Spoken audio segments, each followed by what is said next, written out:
Anyone want a mashed potato sundae for dinner and an ice cream meatball sandwich for dessert? Here's two more on the Food That Fools playlist.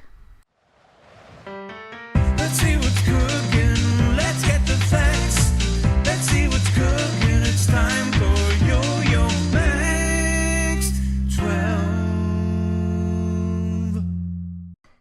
Hello everyone. First things first, the ice cream sundae, which is actually mashed potatoes and gravy. Now the best part of this illusion is that you're going to need a sundae cup. And I actually went to a restaurant supply store to buy this particular sundae cup. Very, very pretty. And then you're going to scoop in your mashed potatoes using an ice cream scoop. And if you look at it right now, you could swear that was vanilla ice cream unless you were there to look at it or touch it. And I found some gravy. It actually came in a can that it was very caramel colored. So I was able to pour that on top and topped it off with a cherry tomato for the actual maraschino cherry. Now for the meatball subs, you will need some Cocoa Krispies. Now for all my Canadian viewers, no, I didn't find this where I live. My parents actually brought a couple of boxes back with them when they were visiting Florida for me. So take your Cocoa Krispies, put them in a bowl, and you need to crush them up a little bit just so that there are some smaller pieces.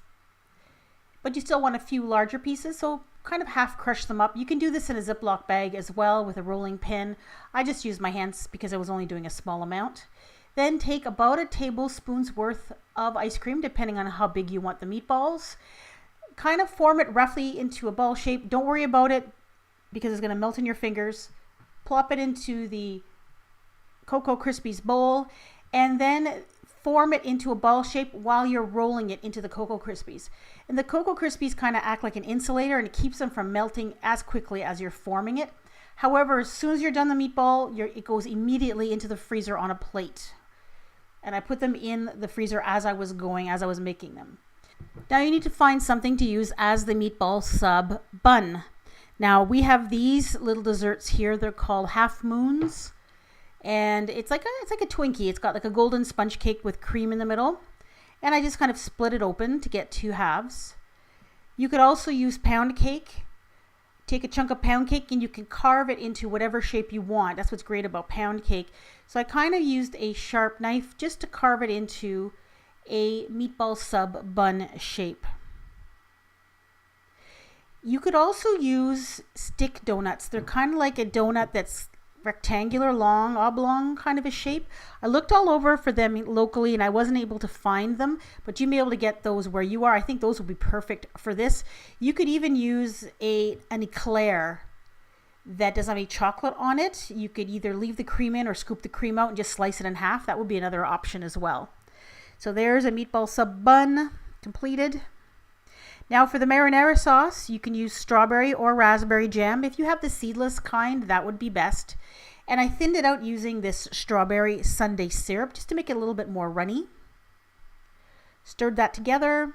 And for assembly, it's quite easy. Put a little bit of the jam in the bottom of your bun.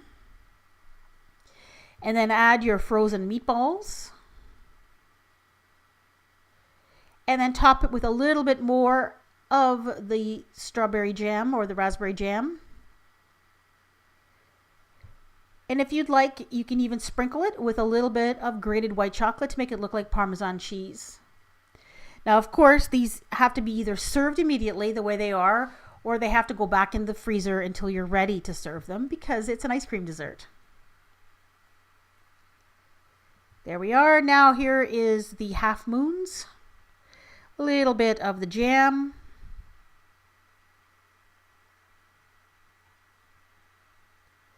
And then the meatballs. Now, of course, depending on the size of the bun you're using, you can vary the size of your meatballs.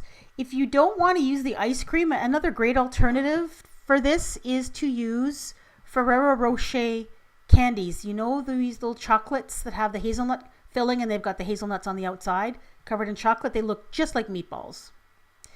And there we are, ice cream sundae, which is actually mashed potatoes and gravy. These, of course, should be assembled just before you serve them so that they're nice and hot. And here is the meatball sub. I think the one with the half moon cakes actually turned out better than these ones with the pound cake. I think they look a little bit more realistic. Anyway, these are fun to make and even more fun to eat. I hope you give these a try.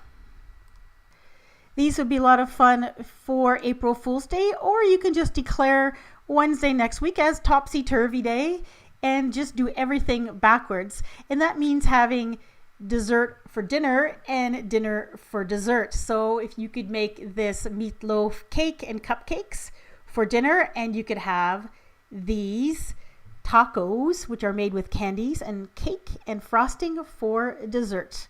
If you want to see my Food That Fools playlist, go ahead and click right on your screen or look for the link in the description box below. Bye-bye.